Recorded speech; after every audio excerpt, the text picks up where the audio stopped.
Little storyteller. Lily and Tom were siblings who loved to play. Their playroom was often a colorful mess, but their laundry basket was always empty. One sunny morning, Lily noticed her favorite blue socks neatly folded on her bed. "Mommy," she called, "my socks folded themselves." Mommy smiled. "Maybe magic," Tom giggled. Later, Tom's superhero cape was folded too. "Something funny is happening," he said.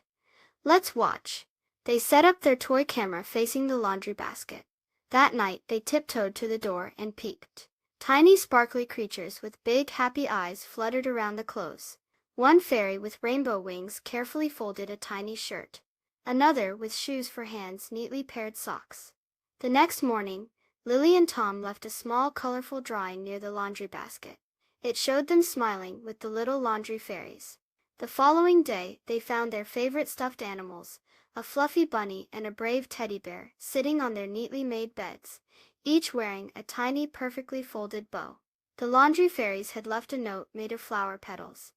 "Thank you for being kind. Helping others makes us happy." Please subscribe. Thank you.